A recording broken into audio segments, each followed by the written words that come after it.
citoyens, mais aussi Mouzalendo. J'espère que je dois vous donner aussi un peu de vie. Je suis optimiste et je suis convaincu que ce n'est pas le bon moment de le faire. Et je suis optimiste que le peuple congolais, surtout du Nord Kivu et du Littorie, ne peut jamais accepter cette bêtise, d'autant plus que nous sommes dans une mesure exceptionnelle de l'état de siège. Il est paradoxal de réfléchir sur la révision constitutionnelle alors que nos entités sont en train d'être assiégées du jour au lendemain. Et cela nous prouve à quel degré Kinshasa n'ont jamais pris la question de l'Est comme une urgence.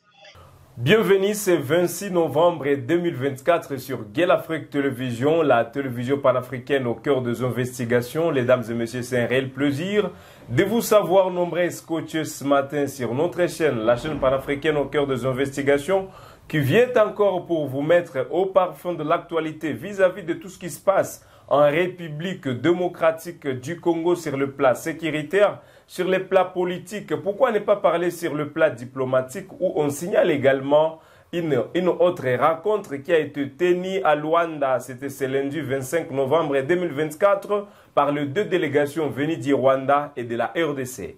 Mais ce qui nous intéresse ce matin, c'est de savoir la position de Wazalendo vis-à-vis des révisions de la Constitution, une question qui a été entamée par le président de la République et qui d'ailleurs a prévu déjà début 2025. Il y aura des commissions qui vont s'organiser pour voir déjà comment ils vont commencer à traiter cette question. Pendant que l'opposition s'est déjà prononcée et manifeste sa volonté de ne pas anticiper dans ce processus, qu'est-ce qu'il faut noter de ces jeunes résistants Wazalendo qui, également un d'entre eux, un leader, s'est prononcé? Pour en parler ce matin, je reçois un jeune de Goma, un jeune de Kivu, Monsieur Moïse Hangi, l'habitué ou l'invité aujourd'hui. Bonjour et bienvenue. Merci David, je suis encore honoré d'être avec vous. Merci encore une fois à nos téléspectateurs qui sont les nôtres sur l'ensemble du territoire national. Bonjour aussi à ceux qui nous suivent en dehors de nos frontières. Merci beaucoup pour l'invitation. Mesdames et messieurs, je vous propose de suivre un extrait, la déclaration de ces jeunes compatriotes Mouzalendo VDP, volontaires engagés pour la défense de la patrie, au sujet de la révision de la Constitution. En outre, les autres parlent du changement de la Constitution. Suivez et on se retrouve tout juste après dans ce studio de Gueule Afrique Télévision pour ces décryptages. Pas à l'ordre du jour de Wazalendo, mais moi en tant que citoyen, mais aussi Mouzalendo, j'espère que je dois vous donner aussi un peu de vie. Je suis optimiste et je suis convaincu que ce n'est pas le bon moment de le faire. Et je suis optimiste que le peuple congolais, surtout du Nord Kivu et du Littorie, ne peut jamais accepter cette bêtise. D'autant plus que nous sommes dans une mesure exceptionnelle de l'état de siège. Il est paradoxal de réfléchir sur la révision constitutionnelle alors que nos entités sont en train d'être assiégées du jour au lendemain. Et cela nous prouve à quel degré Kinshasa n'ont jamais pris la question de l'Est comme une urgence.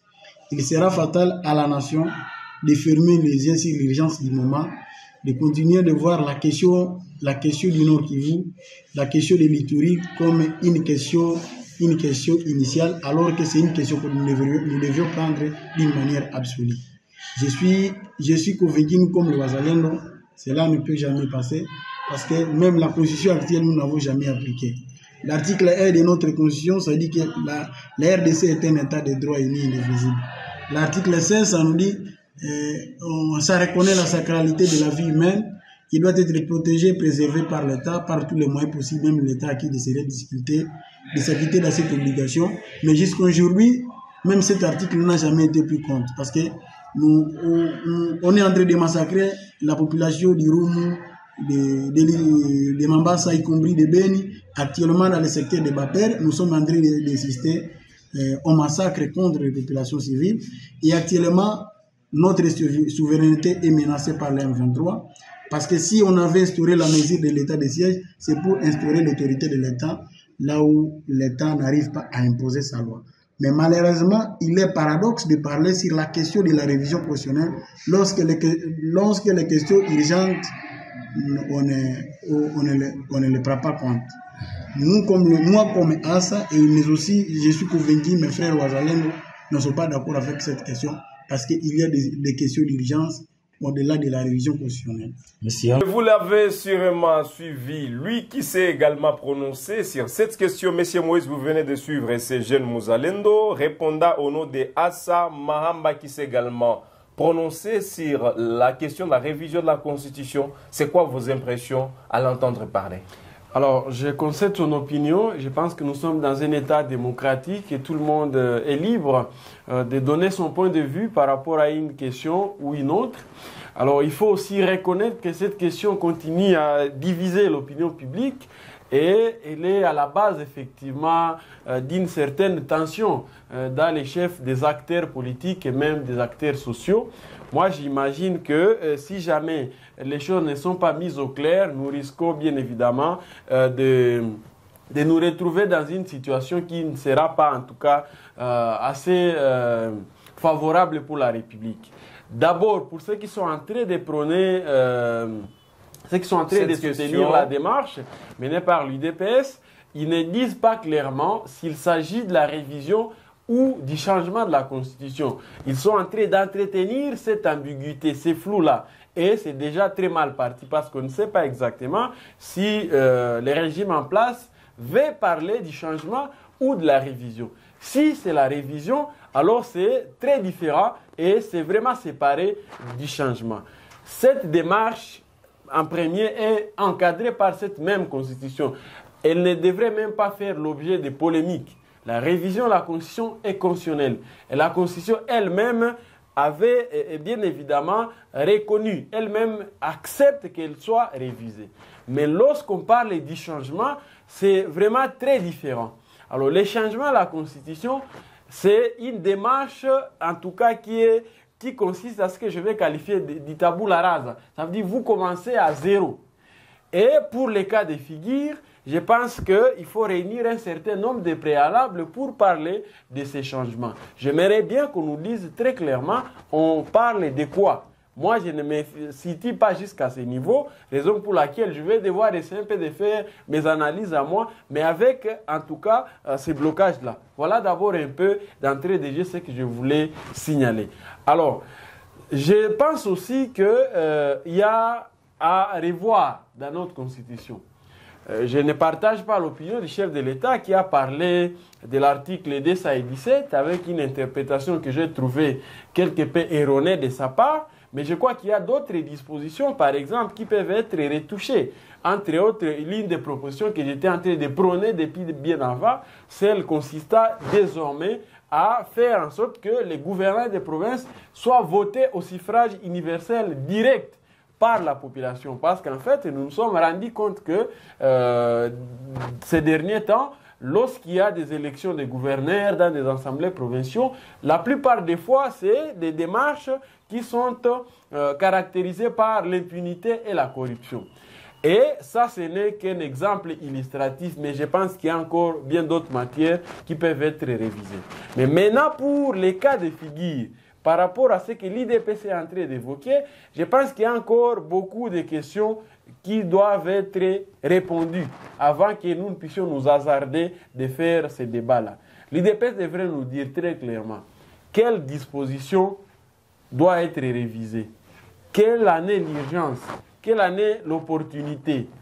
Et sur base de ça, toute la classe politique devrait se réunir et on peut s'accorder sur la nécessité de revoir ce genre de dispositions. Mais jusque-là, moi, je suis en train juste de voir les gens s'agiter pour un débat de forme. Mais le débat de fond n'est pas abordé. Ce qui me pousse même à mettre en cause même ceux qui émettent le vœu de revoir la Constitution. Parce qu'ils ne sont pas en train, bien évidemment, de donner les arguments qui peuvent persuader les gens à céder à leur démarche. On en parle aujourd'hui. Les jeunes résistants Wazalendo, un leader parmi eux dans les fronts nord, on en parle aujourd'hui, qui s'est prononcé sur ce sujet.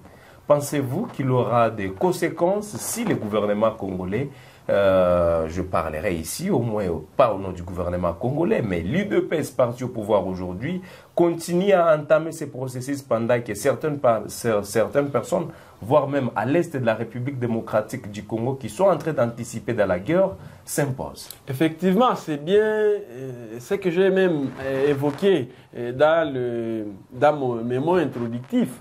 Aujourd'hui, il faut faire la part des choses. L'IDPS devrait comprendre qu'il y a en fait la notion comment on appelle ça, leadership. Il y a ce qu'on appelle des choses qui sont importantes, mais non urgentes. Il y a des choses qui sont très urgentes et importantes. Il y a des choses qui sont non importantes et non urgentes. Il y a des choses qui sont extrêmement urgentes et importantes. Et pour les cas de figure, moi je pense que la révision de la Constitution, c'est vraiment une démarche importante, mais non urgente. Les préoccupations urgentes aujourd'hui du peuple congolais sont connues de tout le monde. Et les compatriotes Muzalendo viennent de le dire très clairement. Ce que nous entendons aujourd'hui, c'est d'abord la récupération des entités qui sont contrôlées par les étrangers. Ça, c'est important et extrêmement urgent. Et le président de la République, commandant suprême des FARDC, devrait se concentrer sur ça. Ce que nous entendons de manière urgente et importante aujourd'hui, c'est que nous puissions trouver à manger. Les Congolais, messieurs les journalistes, ont besoin du relèvement du social.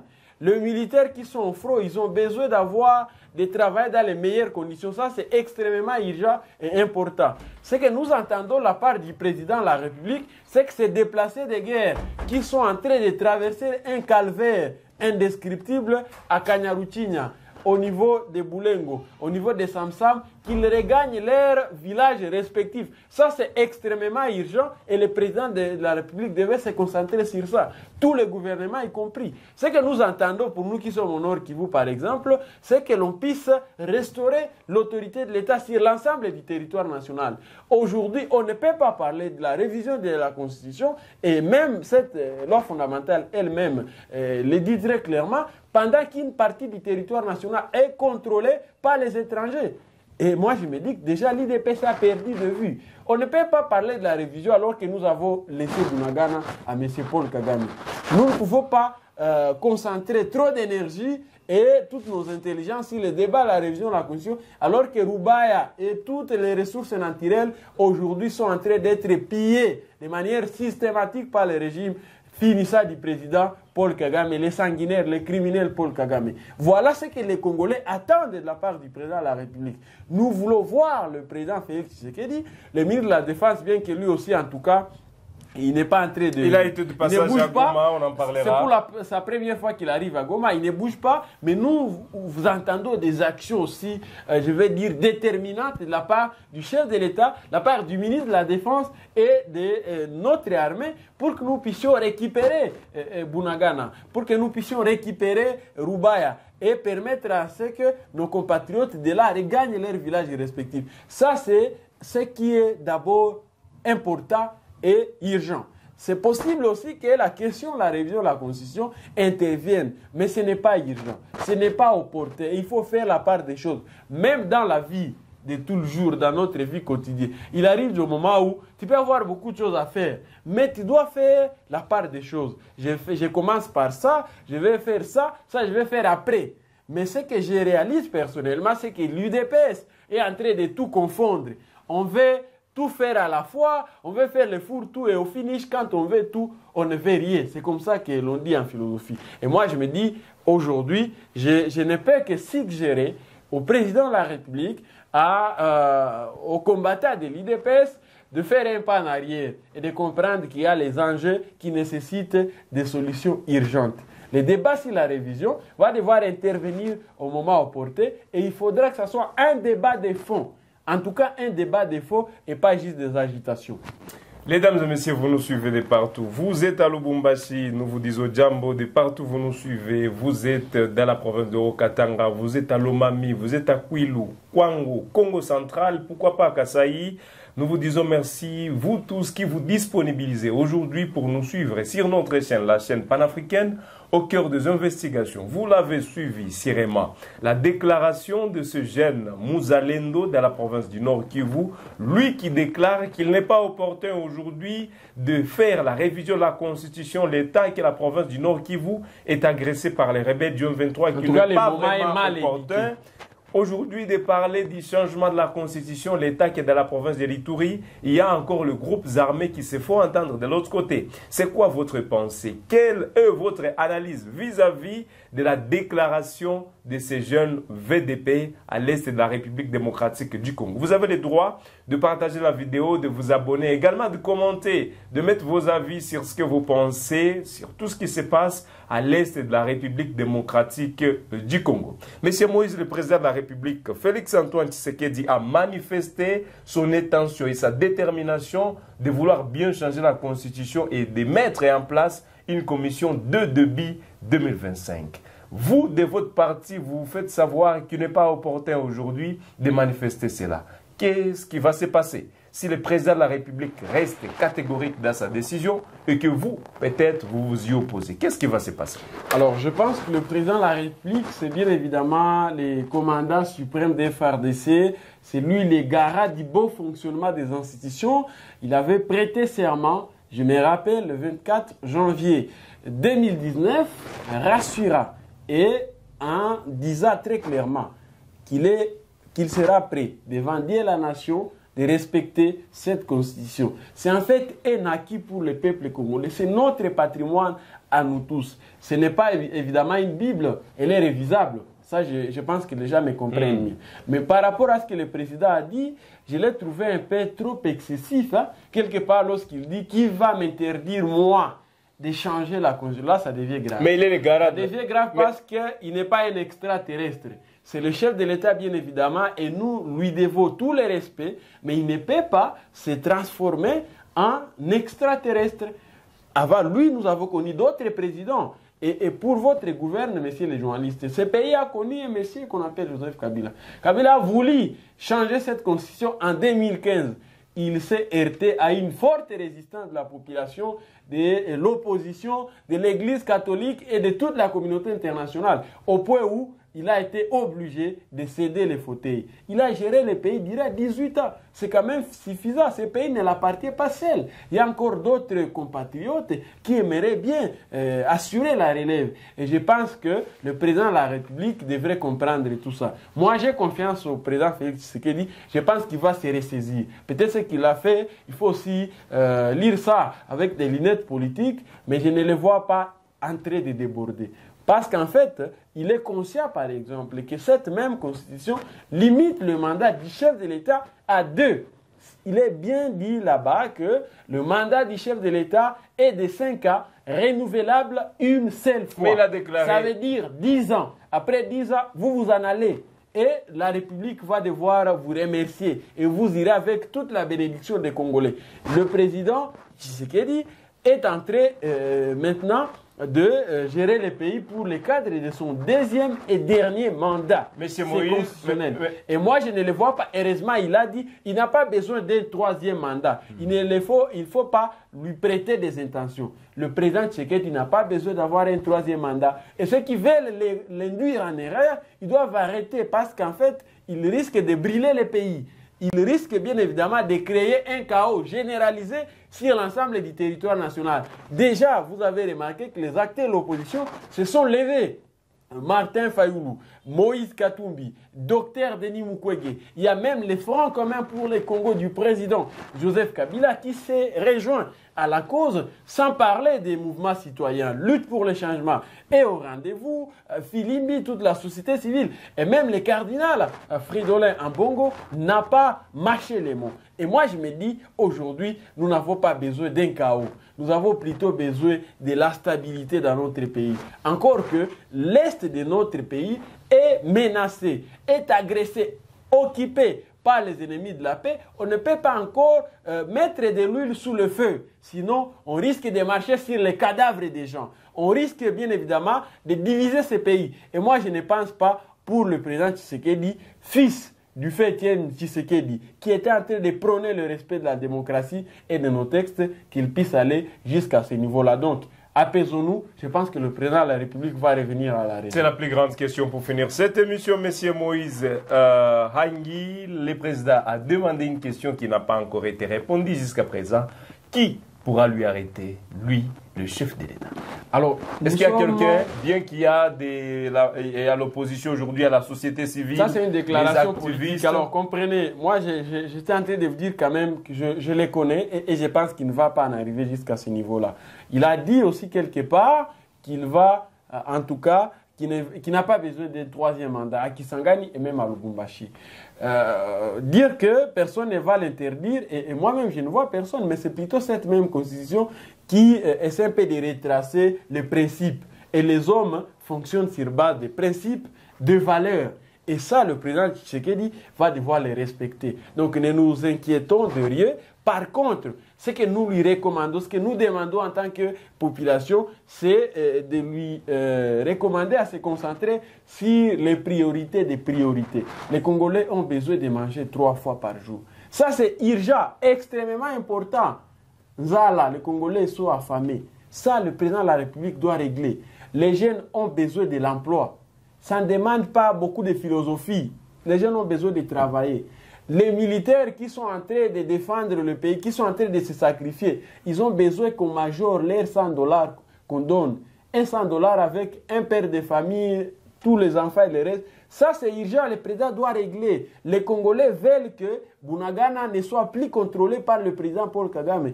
Nos minéraux, les tourmalines, les cobaltes, les cuivres, les manganèses qu'on est en train de piller là-bas, ça doit revenir à nous. Et ça, je vous dis, ça ne demande rien du tout. Il faut que le président de la République essaie un peu, bien évidemment, de se concentrer sur ça. Un autre élément important à signaler. Pour le cas des VDP, je pense que le président ne doit pas décevoir ses vaillants. C'est des patriotes, c'est des héros. Mais aujourd'hui, ils sont aussi confus par rapport à cette série de déclarations qui sont en train d'être faites par les chefs de l'État. Il y en a qui nous ont appelés comme pour dire, mais c'est comme si nous sommes dans des républiques.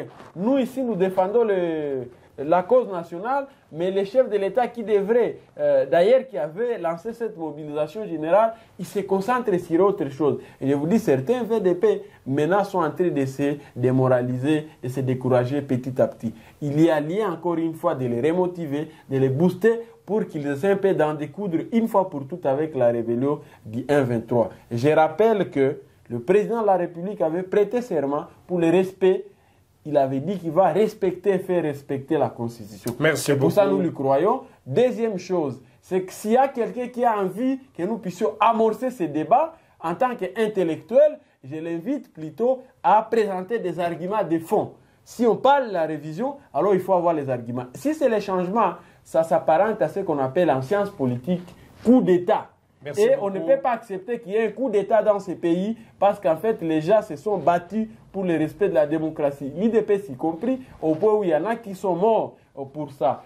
Quand on parle du changement, ça veut dire qu'on peut changer même les noms de la République, on peut changer même l'hymne national, on peut changer même les couleurs du drapeau, on peut changer même la forme de l'État, on peut tout changer. Et ça, on n'est pas à mesure de le faire à ce stade. Et je ne vois pas un seul Congolais qui soit capable de le faire. Voyons voir aussi, nous allons lire les commentaires, parce que je n'ai pas le monopole de la pensée. Et vous allez voir aussi ce que nos internautes vont devoir dire par rapport à cette question. Merci beaucoup. Mesdames et messieurs, nous sommes à la fin. Nous vous disons merci de votre fidélité. Toi, ça qui dit là, Boalula Matulenu, Kou Télévision ou Tou Guel Afrique Télévision.